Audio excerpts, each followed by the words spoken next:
자, 이번 이야기 시청자 제프리 로즈님께서 정말 또 오랜만에 참여를 해주셨습니다. 실제 현직 경찰로 근무를 하고 계신 분이고요. 그리고 예전 참여 사연은 바로 한 흉가 사진과 함께 같이 등장을 하셨던 또 그분에 관련된 이야기입니다. 그래서 바로 또 오늘은 어떤 직업 괴담이 펼쳐질지 들어보도록 할게요. 네, 여보세요? 안녕하세요. 제프리 로즈님. 네, 안녕하세요. 아이고, 반갑습니다. 네, 오랜만입니다. 아이고, 항상 수고하십니다. 네, 네. 네, 오늘 또 이렇게 제프리 로즈님께서 또 오랜만에 찾아와 주셨어요, 정말. 네, 정말 오랜만입니다. 그동안 잘 지내셨을 거라 생각을 합니다. 일단은 오늘 해주실 이야기가 다소 무겁기도 하지만 실제로 있었던 경찰 직업괴담이 될 것 같아요. 맞습니다. 네네. 네, 그래서 이제 두 가지 이야기가 있는데, 뭐, 대부분 알고 계신 그 길도 나올 거고, 그리고 또 정말 또 무서웠던 한 파출소도 있다고 말씀을 해주셨는데 맞나요? 네, 맞아요. 맞아.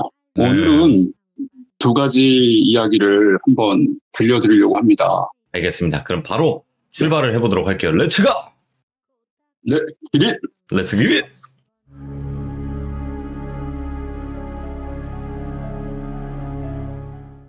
오늘은 참으로 미스테리하고 기묘한 이야기를 안타까운 심정으로 시작하려고 합니다. 예, 먼저 귀신 나오는 파출소 이야기를 할게요. 예, 서울에서 그리 멀지 않은 경기도 어느 지역에 위치한 파출소에서 일어났던 사건입니다. 이 파출소는 1978년 업무를 시작했으며 2009년 마지막 사건으로 결국 폐쇄가 되었습니다. 예, 참으로 많은 강력 사건들과 많은 사망사고가 있었고요. 특히 이 사망사고에는 이 파출소에서 근무하던 현직 경찰관 16명과 그 경찰 가족 등 총 20명이 사망을 했던 곳입니다. 먼저 이야기에 앞서 이곳에서 근무하다 돌아가신 선배님들께 진심으로 조의를 표합니다. 저도 이 이야기를 듣고 참 마음이 많이 무거웠고요. 정말 이런 일이 일어났다는 게 정말 안타까운 심정이었고 예, 너무나 슬펐습니다. 지난 추석이었을 거예요. 같이 근무하던 선배님과 커피를 마시면서 이 이야기를 들었는데 이 이야기를 듣고 정말 저도 경찰 생활을 적게는 하지는 않았지만 예, 그 선배님의 이야기를 듣고는 정말 깜짝 놀랐고요. 정말 믿기가 힘든 그런 사건들이었습니다. 예, 먼저 이 선배님은 1989년 경찰 생활을 시작하신 분이시고요. 이 선배님께서 직접 이 파출소에서 근무를 하셨던 그 시점부터 이야기를 시작해 볼까 합니다. 예, 이 선배님께서 1993년 어느 날 근무를 하시던 중 연사 사건이 발생했다는 신고를 받고 현장으로 출동을 합니다. 예, 늘 저희들이 근무를 하면서 많은 사건 사고 현장에 출동을 하지만 특히나 사람이 죽었다라는 신고를 받고 현장을 갈 때는 마음도 무겁고 상당히 긴장되는 그런 심정으로 현장을 출동을 합니다.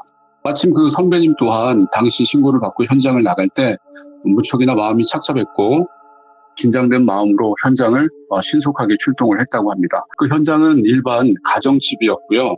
현장에 들어가서 살펴보니까 극단적인 선택을 한 남자분이 있는 것을 확인을 하게 되었다고 합니다. 예, 평상시와 마찬가지로 이 사건을 수사하던 선배는 너무나 깜짝 놀랐다고 합니다. 극단적인 선택을 한 그 남자의 얼굴을 보는 순간 예. 다름 아닌 그 남자는 어제까지 같이 사무실에서 근무를 하던 동료였던 거였어요. 예, 저에게 이 이야기를 들려주신 선배님이 그 당시 느낌은 어제까지 같이 커피를 마시고 같이 함께 웃고 같이 현장을 출동하였던 동료였는데 그런 동료를 그런 모습으로 마주하게 된 자신이 너무나 놀랍고 또 경황도 없었고 너무나 슬펐다고 그런 말씀을 하시더라고요. 아이고, 평상시 그 동료분께서 항상 밝게 근무를 하셨고 그런 선택을 하리라고는 정말 생각지도 못했던 그런 동료였는데 너무나 안타까웠고 정말 충격이었다. 그런 말씀을 하시더라고요. 그런데 더 충격적인 일은 그 사건이 발생하고 얼마 후에 당시 그 극단적인 선택을 했던 동료분을 사랑하시던 한 여성분이 계셨는데 그 여성분이 극단적인 선택을 한 남자 그 친구분의 사망 사실을 듣고는 또 같이 극단적인 선택을 하게 됩니다. 연달아서. 네, 그렇죠. 예. 일단 선배님 말씀은 그런 극단적인 선택을 한 그 사건 이후 동료들의 그런 극단적인 선택이 이어졌다고 합니다. 예. 원인을 알 수 없는 교통사고로 일가족 4명이 사망하는 그런 사고도 있었고요. 예. 그리고 극단적인 선택도 다양한 방법으로 그렇게 이루어졌고 선배님 말씀은 사람이 죽을 수는 있다고 합니다. 저도 그렇게 생각을 하고요. 하지만 유독 왜 이 파출소에서 근무를 하던 현직 경찰관들만 그렇게 극단적인 선택을 해야만 했는지 예. 정말 이해를 할 수 없다고 합니다. 저도 그 이야기를 듣고는 정말 믿지를 못했는데 선배님 말씀이 자신이 근무를 했던 그 시절 함께 했던 그 동료들이 한 명도 아니고 16명이나 되는 동료들이 그렇게 다양한 방법으로 알 수 없는 그런 죽음을 선택을 했다고 말씀을 하시더라고요. 아무튼 이런 일들이 계속 일어났고 동료들 사이에서는 이 파출소를 근무하는 게 기피하는 그런 부서로 됐다고 얘기를 하더라고요. 예. 왜냐하면 왠지 모르게 그 파출소에서 근무를 하면 안 좋은 일들이 자꾸 생기고 또 같이 근무하던 동료들이 알 수 없는 이유로 자꾸 극단적인 선택을 하고 예. 자꾸 이렇게 죽음이 생기니까 그 부서에서 근무를 하는 게 겁이 나고 기피하게 되고 정말 힘들었던 그런 기억이 있는 파출소였다. 그런 말씀을 하셨고 그 당시 그 파출소는 그런 일들도 일어났지만 특히나 예. 그 건물 2층 화장실에서 많은 경찰관들이 그 화장실에서 있으면 소복을 입은 여자 귀신이 벽에서 이렇게 나온다. 오이고요. 소복을 입고 긴 머리를 한 그 여자 귀신의 모습에 정말 많은 경찰관들이 2층 화장실을 사용을 못했다라고 말씀을 하시더라고요. 너무 자주 목격이 돼서. 네네, 그렇죠. 화장실이 급하지만 많은 동료들이 특히 밤 시간에 이용을 하려고 그러면 소리 없이 살며시 나타나서 뒤에 서 있고 또 앞에 나타나고 예. 그런 모습을 목격을 하니까 정말 화장실 이용하는 것도 너무나 무서웠다. 그런 이야기. 그리고 또 그 2층이 문제인데요. 파출소 2층. 2층 여경 휴게실이 있어요. 그 여경 휴게실에서도 여경분이 새벽에 쉬다가 방 안에서 누군가 자신을 쳐다보는 그런 느낌이 들어서 주변을 이렇게 두리번거려도 아무도 없었는데 자꾸 그런 이상한 느낌이 들어서 창문을 쳐다보니까 건물 밖 창문 2층 허공에서 동자 옷을 입은 남자 아이가 허공에 떠서 여경 직원분을 쳐다보는 그런 모습에 그 여경분이 너무나 놀라서 새벽 시간대 소리를 지르면서 1층 사무실로 뛰어내려왔던 이야기. 예. 정말 그 2층에서는 그런 현상들, 그런 모습들을 많은 직원들이 목격을 하게 됩니다. 그리고 남자 직원들의 휴게실에서는 남자 직원들이 새벽 시간 쉬고 있으면 누군가 알 수 없는 그런 손길로 남자 직원들의 몸을 더듬는 거 있죠? 예. 그런 느낌에 깜짝 놀라서 눈을 떠보면 아무도 없고 이런 현상들이 한 명이 아니라 많은 직원들에게 연속해서 자꾸 발생이 되고 그러니까 직원들은 2층에서 그런 휴게라든가 용변을 보는 것 자체가 두려웠다. 너무나 끔찍했다. 어허. 그런 이야기가 있었어요. 한두 사람이라면 그런 이야기를 뭐 우연의 어떤 그런 이야기로 치부하거나 아니면 뭐 잘못 본 걸로 이렇게 이야기를 할 수 있는데 너무나 많은 동료들이 그런 현상들을 목격했고 그런 현상들 때문에 당시 근무하는 것 자체가 너무나 무서웠다. 그리고 그렇겠죠. 그 파출소에서 근무를 하면서 정말 알 수 없는 미스테리한 그런 죽음, 그런 사건 사고들이 정말 많이 일어났기 때문에 결국은 그 파출소는 직원들이 정말 가기 싫어했던 그런 부서로 인식이 되었습니다. 그 당시 그 파출소에 유명한 일화가 또 있었는데요. 네네. 귀신을 보는 경찰관이라는 분이 있었는데 그 당시 예? 그분이 경찰 생활을 하면서도 그런 귀신을 본다 이런 이야기를 많이 해서 그분이 동료들 사이에서는 상당히 좀 이렇게 유명하게 회자되었다 그러더라고요. 근데 98년 어느 날 귀신 보는 경찰관이라는 분이 하필이면 그 파출소로 발령을 받고 출근을 하게 됩니다. 귀신을 보는 그 경찰관이라는 분도 평소 근무를 하면서 그 파출소에 대한 소문은 익히 알고 있었던지라 정말 출근을 하기 싫었고 어쩔 수 없이 발령을 받아서 첫 출근을 하기 위해서 출근을 하는 첫날 네.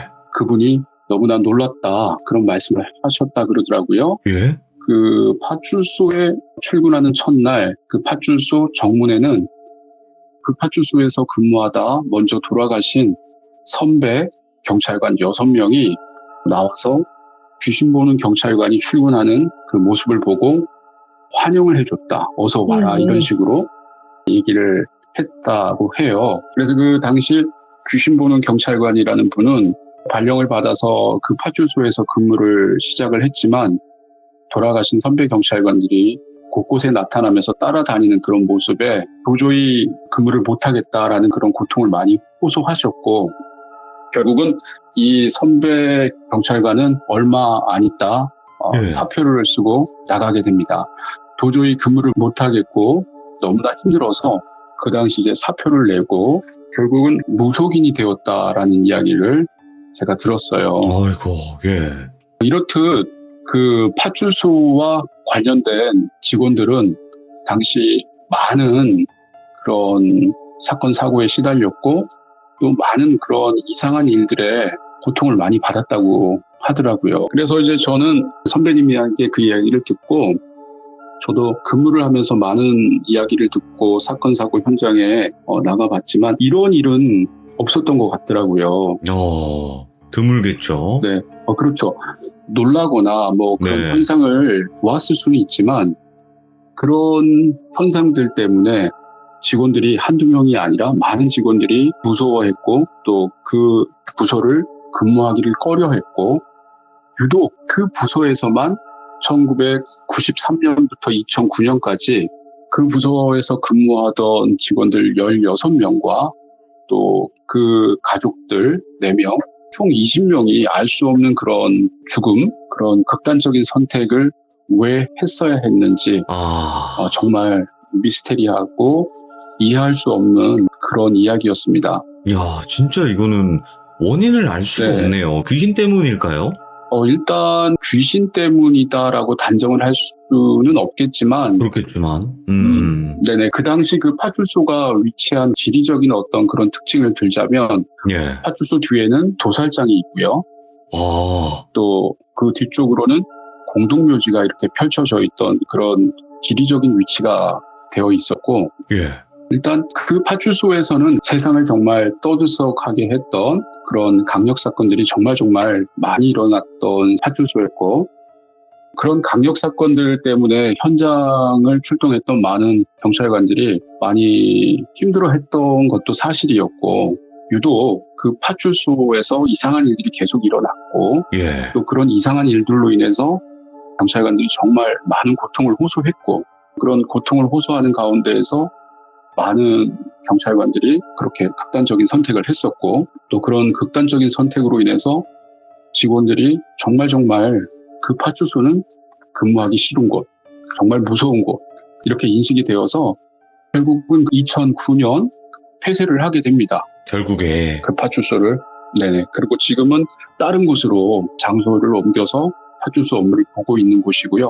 그리고 그 옮긴 파출소에서는 지금까지 아무런 그런 사건, 사고가 일어나지 않는다고 그러더라고요. 야, 진짜 터가 문제였을까요? 글쎄요. 그 당시 근무할 때 2층은 정말 올라가기 싫은 장소, 그리고 또 새벽 시간 조용한 시간이 있다 보면 정말 분위기도 음산했다고 합니다. 그래서 제가 평소 친하게 지내던 지인분하고 이야기를 나누다가 저도 이 파출소가 과연 어떤 곳일까 하는 생각에 현장을 한번 찾아가 보게 되었어요. 예.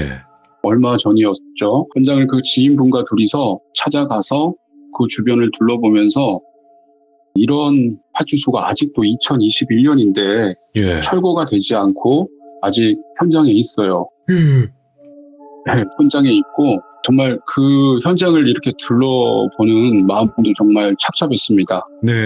이 파출소에서 과연 무슨 사연이 있길래 많은 선배들이 그렇게 극단적인 선택을 많이들 했고 또 많은 경찰관들이 그 파출소에서 그런 알 수 없는 존재들, 그런 동자 귀신, 여자 귀신, 그리고 몸을 더듬는 알 수 없는 손길들, 그런 거에 고통을 받았는지 정말 미스테리했고 그런 건물이 아직까지 철거가 되지 않고 있다는 사실에 정말 놀랐습니다.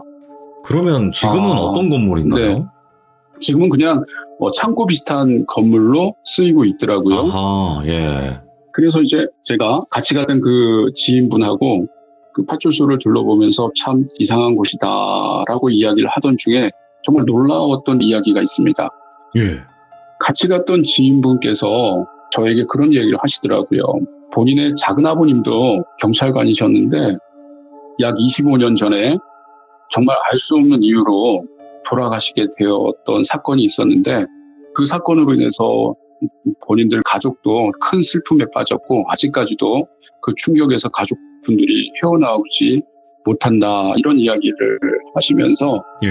작은 아버지께서 마지막에 맡았던 그 사건 이야기를 제가 우연하게 듣게 되었어요. 당시 그 25년 전 가족분들도 왜 그분이 그렇게 돌아가시게 되었는지 정말 알 수가 없고 예. 또 그 당시 수사 결과도 그냥 실족으로 인한 단순 변사 사건으로 결론이 났어요. 그 당시. 네네. 근데 그 당시 돌아가신 장소가 논이었다 그러더라고요. 논바닥에서 그냥 쓰러진 채로 돌아가신 걸 발견하고 함께 갔던 지인분께서 자신의 작은 아버님께서는 정말 알 수 없는 그런 죽음으로 인해서 아직까지도 그런 미스테리한 죽음의 원인이 무엇인지 밝혀지지 않는다라는 말씀과 함께 이야기를 나누던 중에 작은 아버님께서 마지막으로 맡았던 그 사건을 제가 확인을 하게 됩니다. 근데 놀랍게도 함께 그 파출소를 찾아갔던 그 지인분의 작은 아버님께서 25년 전 마지막으로 맡았던 그 사건이 저희가 그 문제의 파출소라고 찾아갔던 그 파출소에서 마지막 사건을 취급하시다가 돌아가신 것을 확인하게 된 거죠. 우와, 여기 진짜 뭐가 있네요. 그렇죠. 와. 결국 우연히 저와 만나서 그 문제의 파출소를 찾아가서 그 파출소를 둘러보면서 옛날 이야기를 하다가 본인의 작은 아버님께서 25년 전 알 수 없는 그런 죽음으로 온 가족이 슬픔에 빠졌던 그 사건의 실마리가 그 문제의 파출소에서 마지막으로 근무를 하시다가 3일 만에 정말 알 수 없는 이유로 돌아가셨다라는 것을 확인하게 됩니다. 저도 정말 우연의 일치라고는 너무나 이상하다라는 느낌을 받았고요. 네네. 작은 아버님께서도 정말 그 당시 돌아가실 분은 아니셨고 건강하셨고 또 그 당시 수사 기록이 타살이라든가 또는 극단적인 선택이라든가 그런 게 전혀 아니라 단순 실족사로 인한 변사 사건으로 종결이 된 거죠. 예. 그것도 논두렁에서 논바닥으로 넘어져서 돌아가셨다 이렇게 결론이 났다 그러더라고요. 그 당시 사건 기록이. 결론은 그렇게 죽었지만 함께 갔던 지인분께서는 본인의 작은 아버님께서 25년 전 문제의 파출소에 가셔서 수사를 하다 3일 만에 그렇게 돌아가셨다라는 사실을 알게 되고는 문제의 파출소가 정말 문제가 있구나라고 생각을 하시더라고요. 네. 정말 이상한 파출소입니다. 이야, 이건 너무 미스테리하고 네네. 실제로 있었던 일들이기 때문에 정말 또 무겁고 네. 또 안타까운 일이 네네. 될 것 같아요. 그렇죠. 제가 지금 방송에서 밝힐 수 없는 많은 사건들도 있는데 그렇겠죠. 그리고 이 사건명을 밝히면 충분히 이 파출소를 알 수가 있어요. 언론에 많이 나와 있는 사건 사고들이 이 파출소와 연관이 되어 있고 예. 그 점 제가 구체적으로 방송에서 사건 이름을 밝힐 수 없다라는 점 죄송하게 생각을 합니다. 하지만 아이고, 괜찮습니다. 정말 이거는 팩트고 제가 이 사건 이야기들 접했을 때 같은 경찰관 입장에서 정말 개인적으로 충격을 먹었고 정말 많이 슬펐습니다. 네. 이 귀신 나오는 파출소 이야기는 요 정도로 일단 마감을 하겠습니다. 네. 네. 그러면 이제 다음 네. 이야기가 어떤 다리가 나올 텐데 실제로 출동도 하셨고 그때 당시의 상황 네. 한번 이야기해 주셔도 좋을 것 같아요.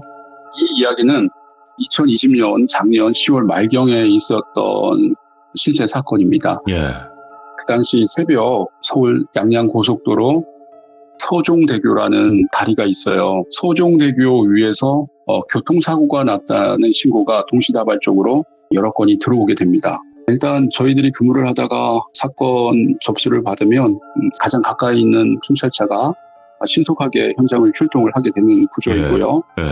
그 당시 가장 가까이 있던 후배가 그 현장으로 먼저 출동을 하게 됩니다.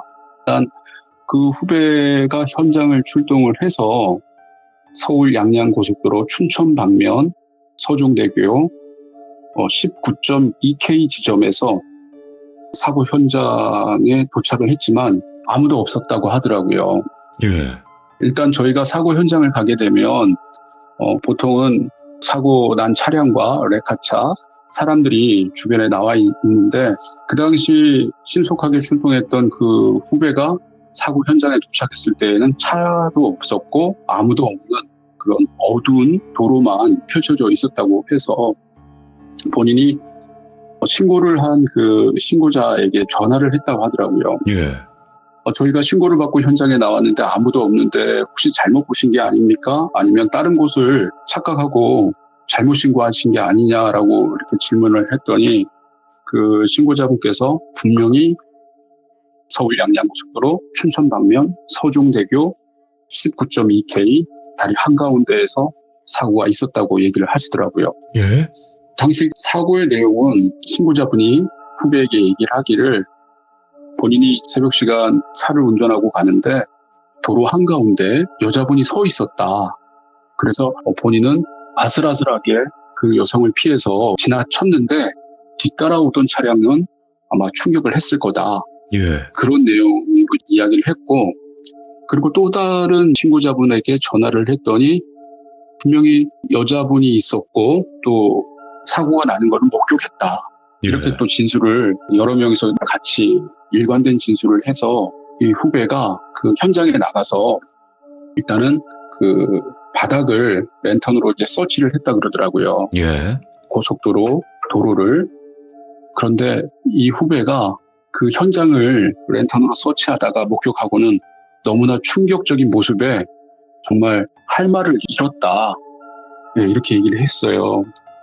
제가 현장에 먼저 출동했던 그 후배의 이야기와 그 후배가 사건을 하면서 취급했던 그 사건 기록들, 블랙박스 영상, 그 사건 현장 사진들을 제가 살펴보고는 후배를 좀 다독거려 주려고 했던 저 자신도 그 사건을 접하고 한동안 충격으로 인해서 좀 많이 힘들었던 기억이 있었어요. 어허.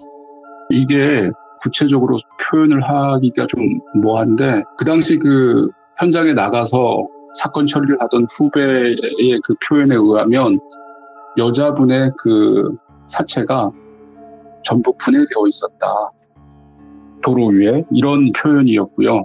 제가 그 당시 현장에서 확보된 블랙박스 영상을 그 당시 후배랑 같이 확인을 해보았는데 한 여성분이 갓길에서 1차로로 들어오시는 모습이 보였고 예.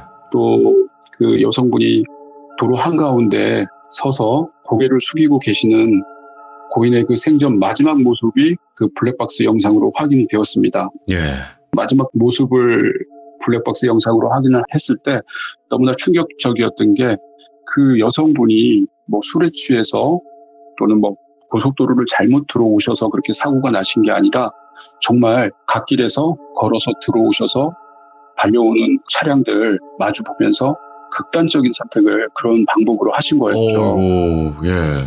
그리고 그 도로를 달려가던 많은 차량 운전자는 그런 식으로 도로 한가운데 여자분이 서 계신다라는 걸 상상할 수 없었고, 그런 가운데에서 이제 충격이 이루어졌고, 그런 충격으로 도로에 쓰러진 그 여성분을 후에 지나가던 많은 차량들이 역과해서 그렇게 처참하게 돌아가셨던 그런 사건이었는데, 이 사건으로 인해서 현장 출동했던 후배도 한동안 정말 트라우마에 시달려서 그곳을 지나갈 때마다 너무나 힘들었고, 그때 당시 생각이 나서 비슷한 사건을 접했을 때에도 많이 힘들었다라는 이야기. 일반적으로 저희들이 그런 현장에 나가서 많은 사건 사고를 이제 접하지만 그 정도까지 처참했던 것은 저도 처음이었고요. 정말 저 또한 한동안 그곳을 지나갈 때, 특히 새벽 시간 지나갈 때면 정말 싫었고 정말 무서웠죠. 그 사건이 잊혀질 찰나였던 어느 시점인데 한 1년 정도가 지났어요. 지난 추석 때였던 것 같은데 저에게 어떤 지인분께서 이런 동영상이 인터넷상에 올라와 있는데 정말 무섭다. 그런 말씀과 함께 저에게 동영상을 하나 보내주셨는데 우연히 그 동영상을 제가 보다가 정말 소스라치게 놀라게 됩니다. 예. 그 동영상, 문제의 동영상은 2020년 10월 말경 서울 양양고속도로 춘천 방면 서종대교 19.2K 지점, 그 지점을 지나가던 어떤 차량 운전자분께서 자신의 차량 블랙박스에 찍힌 문제의 영상을 인터넷상에서 올려주신 건데 그 영상이 정말 충격적이었습니다. 예. 그 영상을 보시는 분들은 그 영상 자체만으로도 충격이다. 이게 뭐지? 정말 끔찍하다. 그렇게 볼 수 있는 영상인데 저는 그 영상을 보고 거기에서 더 놀라게 됐습니다. 그 예. 영상이 제가 조금 전에 말씀드렸던 작년 2020년 10월 말경 후배가 출동했던 그 사건이 발생이 되었던 그 지점이었고요. 또 그 영상에 나타났던 알 수 없는 형체가 작년 그 사고 현장에서 불박에 찍혔던 그런 모습들 너무나 흡사했습니다. 예. 사고가 나기 전 그 당시 그 여성분의 모습, 그 형태로 들어오고 서 있는 거였죠. 아, 그 살아 있었을 때의 상태였네요. 그렇죠. 그러니까 예. 그 당시 교통사고가 나기 전 그 여자분이 갓길에서 이제 2차로에서 1차로로 들어오는 그런 모습들을 영상에 이게 나타난 거예요. 정말 이해할 수 없고 과학적으로 납득이 안 되는 그런 영상이었습니다. 제가 그 영상을 보고 이 영상의 진위를 확인하기 위해서 후배랑 얼마 전에 통화를 했고 네. 1년 정도가 지난 시간이지만 아직까지도 많이 힘들어하고 있고 힘든 가운데에서 그 영상을 살펴보고 그 후배도 정말 크게 놀라더라고요. 자신이 취급했던 그 사건과 너무 흡사하다. 그리고 제가 더 크게 놀랐던 것은 그 후배에게 제가 그런 질문을 했습니다. 당시 사고 현장에 나가서 그 사건을 수습할 때 고인이 되신 그 여성분이 입고 계시던 옷이 어떤 옷인지 기억이 나냐라는 저의 질문에 후배가 말을 하더군요. 그 당시 여성분이 입고 있던 옷은 베이지색 트렌치 코트를 입고 계셨다라고 말을 하더라고요. 제가 소스라치게 놀란 그 부분은 무엇이냐면 그 문제의 동영상에 나타난 사람의 형체, 그 예. 형체가 트렌치 코트를 입고 있습니다. 비슷한 그런 느낌의 옷. 코트를 입은 게 맞아요. 영상을 보면. 예. 일단 과학적으로 설명이 될 수 없는 거고 누가 조작한 영상은 아닌 것 같고요. 절대. 또 그 블랙박스 영상에 찍힌 그런 모습이 절대 사람이 아니었습니다. 양발이었고 양손이 없는 그런 모습으로 도로를 들어오는 모습. 그리고 그 후배의 말대로라면 사고가 나신 그 고인께서 프렌치 코트를 입고 계셨다라는 그 후배의 진술. 정말 그 진위를 알고 있는 제가 봤을 때는 너무나 끔찍한 영상이었습니다. 야, 오늘 제프리 로즈님께서 정말 또 소름 돋는 직업괴담을 이야기를 해주셨는데 진짜 경찰분들께서는 많은 일들을 겪으실 것 같아요. 제가 봤을 때도. 맞습니다. 네. 정말 또 많은 일들이 있었을 거고 지금 또 말씀 못 하시는 그런 사건들도 분명히 있을 거라 생각하는데 항상 또 고생하시고 네. 이제 잠도 못 주무셔 가시면서 또 고생하시는데 다음에 또 다른 소름 돋는 이야기 있으시면 꼭 찾아와 주시기 바랍니다. 제프리 로즈님. 네, 알겠습니다. 감사합니다. 네, 너무 고맙습니다. 네. 야, 오늘 또 첫 번째 그 파출소도 진짜 또 엄청난 파출소였던 것 같고, 두 번째는 정말 또 미스테리한 사건과 연관되어 있는 또 서종대교 이야기까지 잘 마무리를 또 해주셨습니다. 또 실제 지금 현직 경찰 분이시기 때문에 더 믿을 만한 소름 돋는 직업괴담이 아니었나 그런 생각을 해봅니다. 시청해주신 모든 분들 감사드립니다. 고맙습니다. 자, 이번 이야기는 시청자 김양희님께서 이야기를 들려주실 거고요. 김양희님께서 오늘 해주실 이야기는요, 바로 미술 치료 과정에서 이상했던 한 아이에 관련된 이야기가 될 것 같습니다. 어떤 이야기일지 같이 한번 들어보도록 할게요. 돌빈이 오랜만에 또 김양희님 오셨네요. 반갑습니다. 그렇습니다. 2주 만에 봬요. 아이고, 김양희님께서 오늘 해주실 이야기가 미술 치료 과정에서 또 한 아이가 생각이 난다라고 말씀을 하셨는데 맞나요? 네, 제가 원래 보호관찰 대상자들을 상담하는 일들을 했었는데 네네. 지금 이 일은 간헐적으로 지금도 하고 있고요. 예. 네, 이 과정에서 미술 심리 상담도 그때부터 지금까지 계속 하고 있고 그때 있었던 일을 좀 말씀을 드리려고 해요. 아하, 어떻게 보면 직업괴담이 될 것 같네요. 그쵸? 알겠습니다. 그러면 출발을 하도록 할게요. 렛츠 고!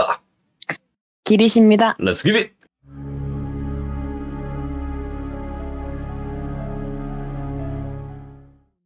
보호관찰이라고 했을 때 이 대상자들이 성인만 아니라 청소년들도 있거든요. 네, 이 아이들을 일주일에 한 번 보호관찰소든 가정방문이든 하게 되는데 이 친구들이 제가 이전에 들려드렸던 교도소랑 조금 다른 게 있다면 예. 그분들은 사실은 상담이긴 하지만 면담에 좀 더 가까워요. 근데 이 친구들은 정말 상담이죠. 공감해주고 다시 비행으로 이끄는 원인이 뭐고 그걸 막을 수 있는 요인이 뭔가 파악을 하는 게 결국 상담인데 하루는 제가 새로운 친구 한 명을 배정받은 날이었어요.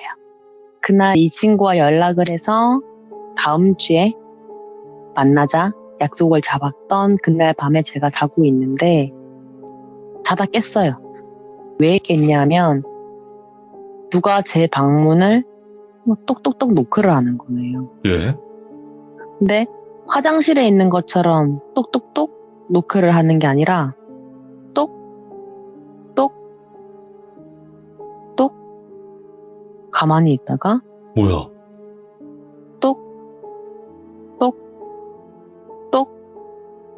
이런 식인 거예요. 처음에는 이게 판단이 안 돼서 누가 여자 혼자 사는 집에 들어와 있나? 나는 어떻게 해야 되지? 이런 생각을 했었어요. 이날 원래 제가 동생이랑 같이 살긴 하는데 저 혼자 있던 집이었거든요. 예. 근데 문득 드는 생각이 범죄를 노리는 누군가가 들어왔으면 자고 있는데 바로 위협을 했지. 굳이 노크를 해서 저를 깨울 리가 없다는 생각이 드는 거예요. 예. 이걸 이해하는 순간부터 잠이 확 달아나면서 온 신경이 그냥 문에 집중이 되는 거예요. 오, 예. 밤새도록 이 소리를 들었어요. 근데 참 대단한 게 그 와중에 또 잠이 들었어요. 근데 이게 하루는 그런 게 아니라 그 다음날, 그 다다음날 3일을 계속 제 방문을 똑똑똑 노크를 하는 거예요. 계속요? 네. 이렇게 끊어서. 이쯤 되니까 좀 호기심이 생기는 거예요. 이러면 안 되는데. 어허, 예. 누군지 궁금한 거죠, 이제. 근데 내 발로 일어나서 문은 못 열겠는 거예요. 근데 제가 이 첫 경험할 때는 남동생이 없었지만 원래 남동생이랑 사는 집이거든요, 여기가. 그래서 같이 자취하는 남동생한테 전화를 했어요, 옆방에 있는데. 예. 전화를 걸어서 누나 목마른데 다리에 쥐가 나서 일어날 수 없다. 그러니까 뭔가 말도 안 되는 소리를 한 거죠. 예. 근데 얘가 이제 방송에서는 말할 수 없는 그런 욕을 하면서 물은 가져다 주더라고요. 예.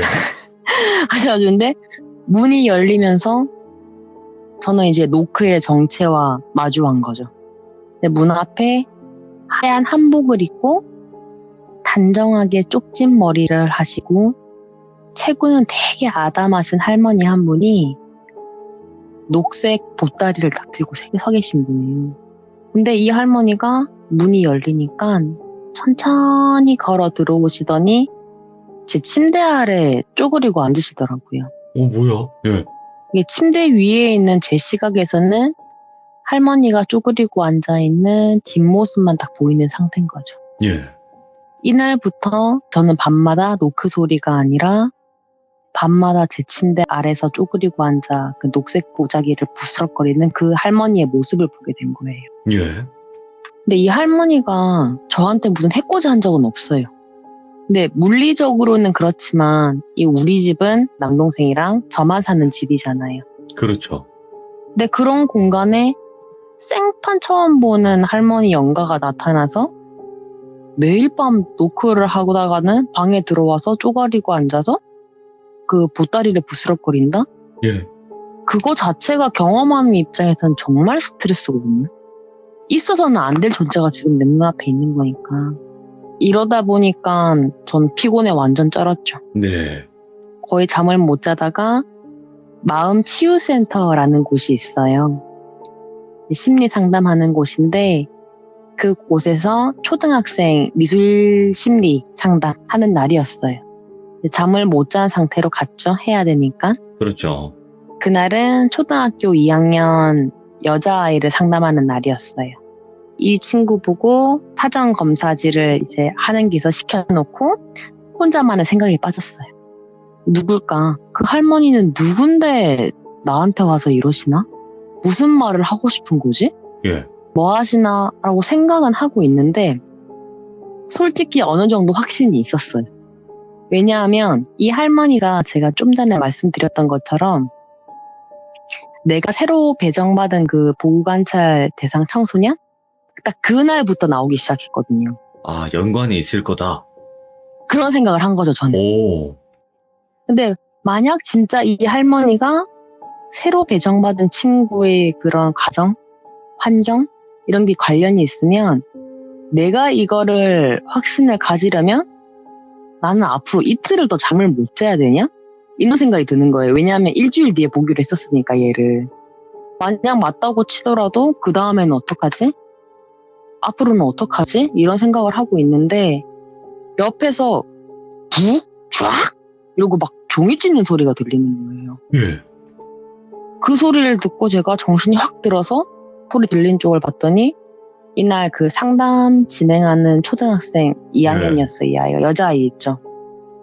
얘가 검사지를 막 찍고 있는 거예요. 사실 이 행동 자체를 특별히 이상하게 볼 필요는 없었어요. 왜냐하면 어떤 식으로든 마음이 아파서 온 친구였고 종이를 찢는 그 행동이 팽팽한 긴장감이든 압박감이든 그 이 아이의 해소 방안일 수 있는 거였거든요. 제 입장에서는. 근데 문제는 이 아이가 그 행동을 하면서 저를 보면서 턱을 살짝 꺾여들고 눈을 탁 위로 치켜튼 상태에서 근데 저를 보면서 엄청 순수하고 환하게 웃으면서 손은 검사지를 막 찍고 있는 거예요. 쫙쫙 막 찍고 예. 있는 거예요. 애기가 저를 보고 웃는데 검사지는 찍고 있는 거예요. 저는 이 아이를 가만히 쳐다보고 정색할 수도 없는 상황이에요. 상담을 해야 되니까. 그래서 저도 입은 웃고 있는데 눈은 막 파르르 떨리고 있는 거죠. 그거 어떻게 예. 해야 되지? 이러고 있다가 제가 겨우 입을 떼고 했던 첫 마디가 재미있어? 그렇게 하면 어떤 게 재밌어? 선생님도 가르쳐 줄래? 이거였어요. 예. 그러니까 당시에는 안 돼. 그러는 거 아니야. 라는 식의 말을 하기 정말 싫었던 것 같아요. 예, 상담한 입장에서. 근데 얘가 눈은 똑같이 저를 보는 상태에서 웃음기를 싹 거두더니 선생님 저한테 집중 좀 해주세요. 오? 이러는 거예요. 그러니까 속된 표현으로 정말 쫄았어요. 어떤 느낌이냐면 곡성 영화에서 곽도원이 딸 자는데 들어가서 이불 들추면서 막 찾을 때 있잖아요. 그때 이 친구가 뭐 터냐 시방? 뭐 이런 대사를 하는 장면이 있는데 그때 분위기처럼 정말 쎄한 거예요. 선생님, 저한테 집중 좀 해주세요. 제가 마치 딴 생각을 하는 걸 알고 있는 것 같은 거예요. 예. 정말 딱 그 느낌이었는데, 그래서 제가 그 말을 듣고, 그래, 미안. 선생님이랑 그림 그려볼까? 그래서 우리 집이랑 나무랑 사람이랑 한번 그려볼까? 이렇게 말을 했어요. 지금 제가 말한 게 미술 심리 하시는 분들은 알겠지만 가장 기본이에요. 오. 이게 HTP 테스트라고 해서 집, H 하우스, 나무, T 트리, 사람, P 펄스. 오. 이걸 그리기 위해서 심리를 파악하는 거거든요. 예. 그래서 집을 그리는데 이 친구가 창문을 정말 많이 그리는 거예요. 근데 이게 일반적으로 창문에 수가 많다는 거는 타인과 관계를 맺고 싶어하는 욕구가 많다는 소리거든요. 근데 이건 어디까지나 FM적인 거예요. 예. 정상적으로 보통 창문이 많으면 이렇고 나무 가지가 어떠면 이렇고 뭐 나무 가지 수가 좁깃하면 어떻고 뭐 이런 식인 건데 네. 사실은 여기서 끝낼 게 아니라 이 아이의 특수한 상황까지 봐야 좀 더 정확하게 분석을 할 수 있거든요. 그러니까 그런 거죠. 제가 만약에 창문을 많이 그리면 이거는 뭐 제가 하는 직업에서의 소통에 문제가 있을 수도 있는 거고 이런 네. 식으로 바뀌는 거예요, 이게. 근데 이 친구를 특히 좀 더 분석을 해봐야겠다라고 느낀 게 이 아이가 창문을 엄청 많이 그려놓고 그 창문 위에 다시 연필로 까맣게 칠하는 거예요. 예. 그걸 보고 제가 검정건 뭐야? 라고 했더니 커튼이래요. 커튼? 예. 커튼으로 창문을 전부 다 가렸다는 거예요. 근데 이걸 고지고대로 봐버리면 해석이 안 되는 거예요. 창문의 수는 대인관계, 욕구인데 그걸 가렸다? 그럼 관계를 맺기 싫은 건가? 이런 식으로 가버리더라고요. 예. 그래서 다시 물었어요. 왜 가렸어? 했더니 눈이 너무 많아서 싫대요. 와. 무슨 눈? 하니까 자기를 바라보는 눈이 싫대요. 예. 여기까지 딱 들으니까 저는 지금 이 아이가 그린 건 단순한 심리 상태가 아니라 아무나 알지 못하는 현실에 무언가가 반영되어 있구나라는 생각이 들더라고요. 귀신일 수도 있고. 네. 솔직히 말해 딱 그 생각이었어요. 예. 귀신 보는구나. 네. 애기들은 심리 상담 하다 보면 제가 오늘은 한 가지만 얘기해 드리겠지만 애들의 그림에서는 정말 이게 많이 나타나요. 예. 그런 거 있잖아요. 순수할수록 어릴 땐 좀 트여 있다가 다친다고. 맞아. 네, 그런 것처럼 애들 그림에서는 이게 훨씬 더 잘 나타나거든요. 네네. 근데 이게 HTP 이거 말고도 뭐 KFD라는 검사가 있어요. 네네. 이건 뭐냐면 쉽게 말해서 가족 그리는 거예요. 오. 나를 포함한 가족의 모양을 그리면서 뭐 얼굴 크기, 얼마나 자세한지 뭐 이런 거 보면서 가족 관계에서 이 사람의 상태를 알고 이 사람을 어떻게 생각하는지 예. 그거를 파악하는 그런 그림이 있는데 제가 이 테스트를 이 여자아이한테 한 번만 진행한 게 아니라 정말 여러 번 진행했어요. 오. 그럴 만한 이유가 있었는데 들으신 것처럼 사실 이 아이는 저에게 보인 행동, 그림, 태도 그 모든 게 어쩌면 특별하다고 여겨도 전혀 이상하지 않았거든요. 예. 그래서 제가 처음 가족을 그리라고 시켰을 때 얘는 남자 2명에 여자 5명 그리고 어린 여자아이 자기 자신이죠. 8명을 그리더라고요. 한 번 그린 거를 여러 번 그리라고는 진짜 솔직히 잘 안 해요. 근데 이제 좀 독특해서 다음날 한 번 또 시켰어요. 그날은 남자 2명에 여자 4명, 어린아이 7명을 그리더라고요. 제가 이걸 봤을 때 하나하나 줄어가는 게 좀 이상한 거예요. 보통 가족의 구성원이 줄지는 않거든요. 예. 그래서 이거 왜 그러지 하는데 함부로 묻지는 못했어요. 이 친구가 아직 입을 열지 않은 상태에서 제가 예단을 할 수는 없는 상태였으니까. 예. 근데 이 아이의 상담을 진행하면서 잘은 모르지만 저는 매일 밤 제 침대에 아래 쪼그리고 앉아있는 그 할머니. 처음엔 노크를 했지만 이제는 침대 밑에 앉아있는 그 할머니가 제가 새롭게 시작하는 보호관찰 청소년이 아니라 이 아이와 관련이 있겠다는 생각이 슬슬 들더라고요. 뭘까? 예. 왜냐하면 미술 상담하는 이 초등학생 여자아이는 매번 뭔가 의미심장한 행동을 해요. 근데 보호관찰 면담하는 친구는 정말 무난했고 너무 전형적이었어요. 대화가 안 된다고 막 표현해도 되겠지만 그런 식이었고, 무엇보다 이 보호관찰 청소년 상담을 할 때는 할머니의 모습이 보인다거나 특별히 거기에 대한 관련된 말을 한다거나 그런 게 전혀 없었어요. 그러다가 첫 가족 글이라는 테스트를 하고 나서 예. 한 2주 뒤에 제가 우리 초등학생 그 여자아이 보고 다시 동일한 그림을 그리라고 했어요. 정말 이건 이례적인 거긴 한데, 근데 이번 그림에는 남자 둘에 여자아이 1명, 본인이겠죠? 예. 그리고 못 보던 여자 1명이 생겼더라고요. 늘었어요, 이번엔. 어떻게 보면 늘었어요. 못 보던 그렇죠. 여자가 하나 생겼어요. 근데 이 여자는 옷에 고름이 있고요. 치마를 입고 있고 이런 모습을 보니 한복인 것 같더라고요. 예. 그리고 머리 뒤에 동그랗게 그린 걸 보니 쪽을 꽂으신 것 같아요. 손에는 리본 매듭으로 뭔가 들고 있는 거 보니까 보자기를 들고 계신 것 같아요. 근데 할머니 그린 것 같았어요.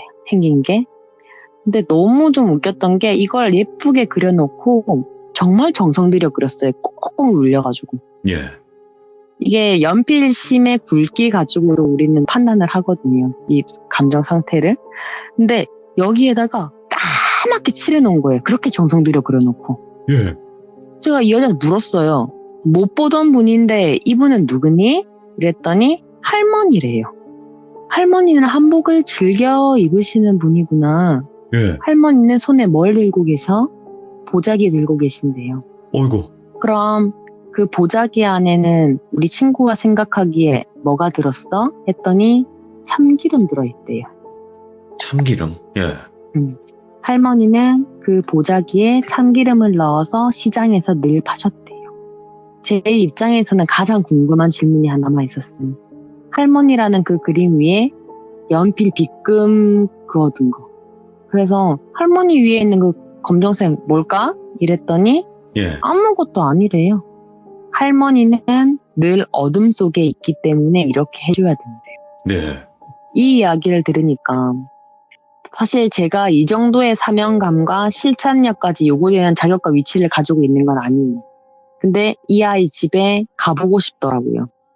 그러니까 이 아이가 말하는 그 할머니가 진짜 이 여자아이의 집에 있는지 확인하기 싶기도 했고, 이 시점을 기준으로 저는 3주 동안 이 할머니를 매일 밤 침대 아래에서 보고 있었기 때문에 예. 이걸 봐야 어떤 식으로든 다음 단계가 있고 해결이 될 것 같았어요. 예. 그래서 막무가내로 집에 가자고는 못하고 얘한테 선생님이랑 치킨 먹을래? 우리 치킨 포장해서 집에 가서 같이 먹을까? 그래서 자연스럽게 가지고 갔어요. 네. 집에 가서 손을 씻으려고 화장실에 들어갔는데 손을 씻고 있는데 화장실에 작은 창문? 보통 다 환기창 같은 게 있잖아요. 근데 거기에 검은 커튼 같은 게 다 쳐져 있는 거예요. 예. 그래서 손을 씻고 거울을 통해서 그 커튼을 가만히 보고 있었어요. 보고 있는데 정말 미세하게 톡톡톡톡 이런 소리가 들리는 거예요. 예. 화장실 창문에서. 이게 호기심이 늘 문제인데 천천히 가서 커튼을 확 걷었더니 머리를 정말 산발로 하고 오. 하얀 눈동자 있죠. 하얀 눈동자에 검은 펜으로 점 하나만 탁 찍은 것처럼 예. 그런 눈동자를 한 여자가 저를 보면서 손톱으로 화장실 창문을 막 툭툭툭툭 두드리고 있는 거예요. 예. 너무 놀래서 걷었던 이 커튼 바로 팍 닫고 화장실 나왔어요, 지금. 예. 우리 치킨 먹자. 뭐 어디서 먹을까? 이러면서 저는 이 집을 처음으로 한번 쭉 둘러봤는데 이 아이가 그림을 그릴 때 창문에 커튼을 왜 그렸는지 알겠더라고요. 와. 집에 창문마다 귀신들이 보여요. 많이 있어요. 정말 많았어요. 예. 여자 귀신 한 명만 있는 창문도 있었는데 정말 창문 빼곡하게 어느 정도로 많았냐면 무슨 한정판 발매된 날 매장 오픈 1분 전 와. 앞마당 마냥? 와. 그러니까 그 좀비 영화 보면 떼거지로 막 소리 따라 달려가는 거 있잖아요. 예. 그 정도로 바글바글했어 진짜로. 근데 왜 그런지 모르겠는데 이 귀신들이 하나같이 똑같이 손톱으로 유리창을 막 두드리고 있는 거예요. 예. 들어오고 싶은 것처럼. A를 힐끔 보니까 같이 밥 먹을 그 식탁을 정리하면서 그래서 커튼 그린 거예요. 이러더라고요. 그래도 할머니 있으니까 살만해요. 이러는 거예요. 예. 좀 마음은 아팠어요. 초등학생 입에서 살만하다는 말을 들으니까 좀 안쓰럽더라고요. 네네. 솔직히 이날은 음식이 어디로 들어갔는지도 모르겠고 이 아이랑 저녁을 먹으면서 제가 파악할 수 있었던 건 아버지가 술을 엄청 드시는구나. 현관에 플라스틱 된 그 병 정리하는 트레이 있잖아요. 예. 식당 가면 있는 거 그게 5짝이 있는데 사놓은 술이 아니라 전부 먹은 술이었어요. 예. 그러니까 먹으려고 사둔 것도 아니라 전부 먹은 거였던 거고 엄마의 흔적이 안 보여요. 그 가정환경조사서 뭐 이런 게 있거든요. 예. 여기서 기본적인 정보를 확인할 수 있는데 그 자료를 봤을 때 아이가 엄마가 없진 않았어요. 근데도 제가 봤던 환경에서는 엄마의 그 향은 전혀 느껴지지 않았거든요. 아이 집을 다녀오면 저는 어느 정도 정리될 줄 알았어요. 근데 다녀와서 마음이 더 복잡해졌어요. 더 무거워지고. 네. 당연히 할머니가 귀신일 거고 뭔가 이유가 있을 줄 알았는데 애기가 할머니가 있어서 살만하다고 말을 하는 거 보니까 네. 뭐 살아있나? 뭐 이런 생각도 드는 거죠. 거기다가 얘가 지금 뭔가 느끼고 보는 것 같아요. 나랑 같은 걸 보고 있는 것 같아요. 그렇게 따지면 돌아가신 할머니를 보고 있는 건가? 그럴 수도 있겠네. 예. 그러니까 의문만 늘은 거예요. 저 함부로 이 친구들한테 질문을 할 수가 없어요. 혹시나 상처를 건드릴 수도 있는 거라서. 그쵸. 예. 근데 진짜 이날 밤에는 진짜 할머니 또 나오시면 말 걸고 물어보고 싶다. 이런 생각이 들더라고요. 그날 밤에 눈이 떠져서 진짜 말이라도 걸어야겠다. 이렇게 하는데 몸이 안 움직이는 거예요. 가위 눌린 거 있잖아요. 근데 분명 눈은 떴고 정신도 멀쩡해. 이 상태로 가위 눌려서 몸은 못 움직이는데 눈알만 떼굴떼굴 굴리고 있는 거예요. 그러다가 침대 아래 발쪽을 보니까 늘 계시던 할머니가 안 계세요. 예? 이상하다? 어디 가셨지? 하고 두리번거리는데 얼굴 바로 옆에 할머니가 바닥에 앉아서 제 침대 매트리스 앞에다 팔을 괴시고는 저를 많이 보고 계시더라고요. 예. 그걸 딱 보니까 숨이 턱 막히는데 이 할머니가 옆에서 그 숨 막힐 때 내는 소리 같은 거 있잖아요. 오. 뭐 그런 소리를 똑바로 눈을 마주치며 내고 계신 거예요. 오. 시선이라도 다른 곳으로 옮겨보고 싶은데 이제는 눈도 안 돌아가요. 예. 이 할머니랑 눈을 마주친 상태에서 이 소리만 계속 듣고 있는 거예요. 저는. 예. 너무 무서운 거예요. 빨리 끝나라, 빨리 끝나라 하고 있는데 이 할머니가 이 소리를 내고 있는 게 이게 끝이 아닌 거예요. 무슨 말을 하시려는 것 같아. 무슨 말이었냐면 조금만 지켜줘 이거였어요. 예. 지켜줘 뭐 이런 식이었어. 오. 제가 쉽게 표현해서 이 말을 바로 말씀드린 거지 저는 이 말 알아듣는데 밤새 걸렸어. 와. 정말 말씀을 길게 하시고 막 힘겨워 보이는 거 있잖아요. 말할 예, 때 목이 그러네. 안 나와서 내가 조금만 지켜줘 그거를 밤새 겨우겨우 알아들었어요. 저는. 예. 정말 이게 많지 않은 제 경험상 생각했을 때 목소리를 내는 귀신이 굉장히 흔하진 않아요. 그렇다고 하더라고요. 예. 이것 자체도 약간 제가 느끼기에는 자기를 깎아내는 그런 느낌인 것 같아요. 예. 물건을 건드리는 것만큼. 근데 그 와중에 무슨 연유인지 목소리가 잘 안 나오시니까 알아듣는데 진짜 오래 걸렸어요. 예. 지켜줘? 이 생각했을 때 이미 해 뜨고 있었어요, 진짜. 문제는 알아들었는데 무슨 의미인지 뭘 지켜달라는 건지 이해가 안 되는 상황이에요, 저는. 그렇긴 하죠. 예. 이러다가 이틀 뒤에 다시 우리 미술 심리 상담하는 초등학생 여자아이를 센터에서 만났어요. 제가 이 아이의 집에 갔을 때 여자의 흔적을 못 봤잖아요. 그 엄마의 흔적을. 예. 그래서 그동안 그린 그림을 가지고 이야기를 하면서 이 예쁜 언니들은 왜 매일 한 명씩 줄어들어? 하고 물었더니 얘 표현이 딱 이거예요. 엄마 같은 여자예요. 엄마예요도 아니고 엄마 같은 여자래요. 자기는 지금까지 엄마가 10명 넘게 있었대요. 예. 그랬는데 어느 날은 자고 일어나니까 없고 어느 날은 학교 갔다 오니까 음료수 먹고 자고 있고 예. 어느 날은 모르는 아저씨가 데리고 가고 어느 날은 아빠가 엄마 교육시켰는데 엄마가 없어졌고 예.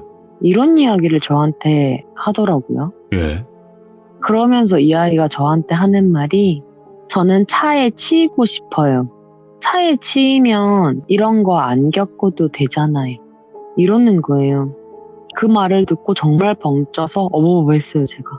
무슨 말을 해야 되지? 이렇게 막 시간이 가고 있는데 이 여자아이가 이전에 그랬던 것처럼 눈을 탁 치켜뜨고 저를 보더니 내가 지켜주라고 했지?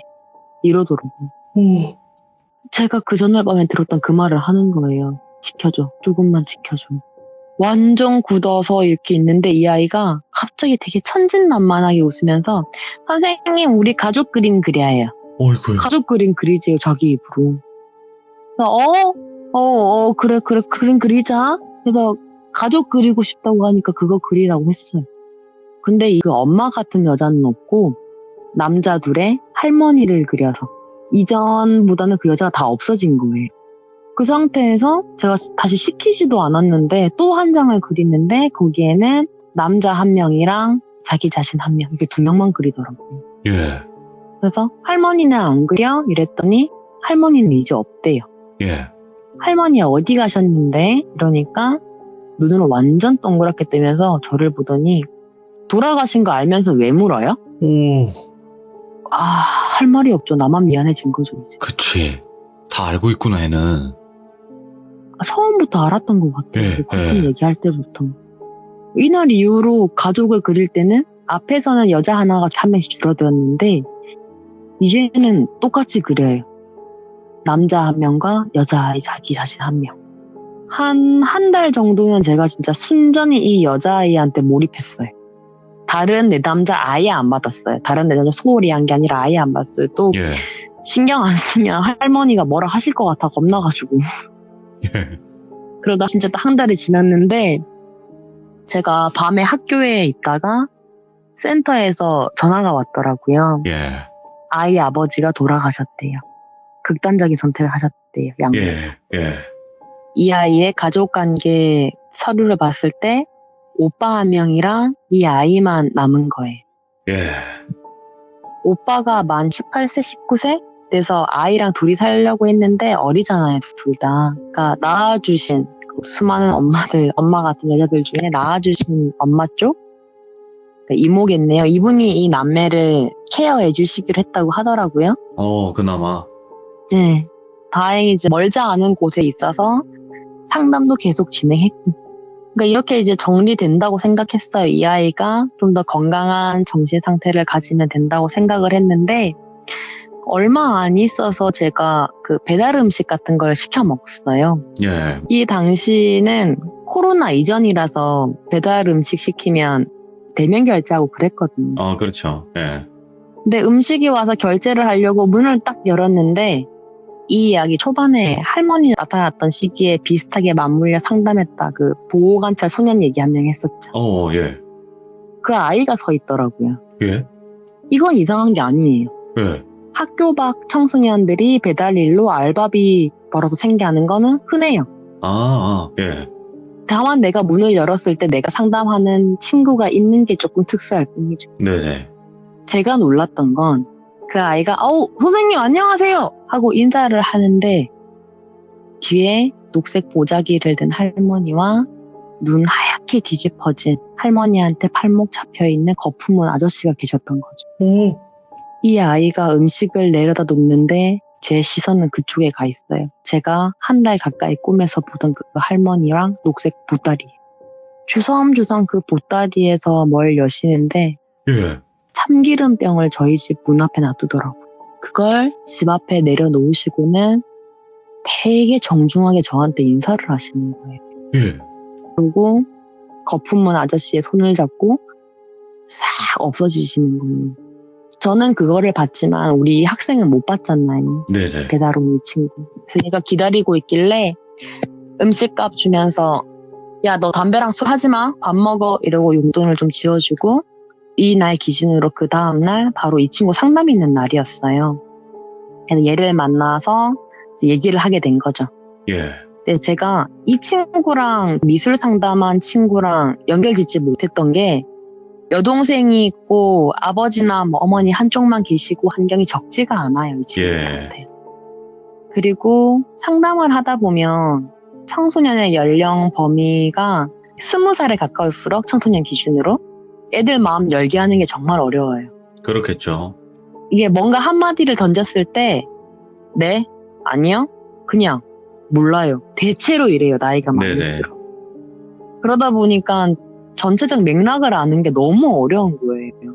근데 그 맥락을 잡으려면 시간이 오래 걸리고 전혀 상상을 못했던 결론이 나오는 거예요, 지금. 결과적으로는 아주 처음 할머니가 노크할 당시의 예상대로 이 남자 청소년 아이와도 사실은 밀접한 관련이 있었던 거죠. 오. 구체적인 상담 내용은 제가 말씀을 못 드리겠어요. 예. 이 아이의 프라이버시도 있으니까. 그렇죠. 그렇지만 네. 이 남자아이는 할머니가 거의 키우셨어요. 네. 그리고 이 친구가 좀 빗나가게 된 계기는 엄마들 전부 도망가고 또는 돌아가시고 그 와중에 할머니 돌아가시고 네. 아빠는 술만 드시고 이 친구는 어린데 희망이 안 보였던 것 같아요. 근데 이 친구가 다시 마음을 다잡게 된 계기가 아이러니하게도 아버지가 돌아가시면서래요. 네. 아버지가 돌아가시니까 희망이 보이더래요. 여동생을 지켜주고 싶었대요. 할머니가 돌아가실 때 했던 부탁을 지키고 싶었다라고 네. 어째서인지 저한테 배달 음식 왔던 그 다음 날에는 이 얘기를 다 하더라고요. 예. 지금도 잘 지내는 걸로 알고 있어요. 어떻게 보면 참 그런 것도 있는 것 같아요. 귀신을 본다는 거, 그러니까 아이들이 부모님한테 처음에 얘기를 하잖아요. 이게 귀신을 봤다라고. 맞아요. 그쵸? 근데 대부분의 부모님들은 네가 잘못 본 거야. 뭐 무서운 거 보고 자서 그래. 이제 이런 식으로 넘기는데 김양희님은 좀 다르게 보시겠어요. 아이가 본다고 하면 진짜 볼 수도 있겠구나라는 생각을 또 하실 수도 있다고 보거든요. 왜냐하면 저는 방금 돌비님이 말씀하셨던 거를 겪었어요. 그러니까 그러니까 다르게 볼 수밖에 없죠. 또 그리고 누구보다 잘 아시겠죠. 이 친구들이 보이는 게 저도 보이니까. 다만 조심스러운 거죠. 왜냐하면 이 서류로 적혀있는 게 전부는 아니니까. 그렇죠. 이야, 안타까운 이야기이기도 하네요. 그래도 네. 저 입장에서는 뿌듯한 이야기였어요. 이 친구가 마음을 다잡았어. 그러니까 그것도 다행이기도 하고. 근데 김양희님은 그 사운드를 연구하시는 건지 모르겠는데 너무 무서워. 그러니까 진짜 최대 현실과 비슷하게 하신 거잖아요. 가끔 연습은 해요. 가끔 실제로 그때 들었던 거를. 이게 맞나? 내가 들었던 게 이 소리가 맞나? 이렇게 해보기는 하는데. 근데 확실한 건 있어요. 이렇게 따라 하셨을 때 그냥 따라 하는구나 생각이 드는 거랑 따라 했을 때 이거 조금 기분이 이거 안 좋다. 좀 이런 생각이 들면 더 진심으로 하신 것 같아요. 그때 당시 상황을. 찝찝함 찝찝해. 느낌이 전달되면 저는 성공한 겁니다. 진짜 찝찝해. 그래서 제가 이 말씀 드리는 거예요. 찝찝하니까 진짜구나. 오늘 김양희님 또 이렇게 이야기 열연을 하시면서까지 들려주셔가지고 다시 한번 너무 감사드리고 고맙습니다. 감사합니다. 고맙습니다. 네, 고맙습니다. 네. 그래요. 세상에는 수많은 사람들이 있다고 생각을 합니다. 그리고 어릴 때부터 정말 또 귀신을 봐오는 사람도 분명히 있다고 생각을 합니다. 하지만 그 귀신을 본다는 거를 또 함부로 확정을 지을 수는 없어요. 그 사람이 진짜 귀신을 보는 걸지 잠깐 보는 걸지 모르는 거기 때문에.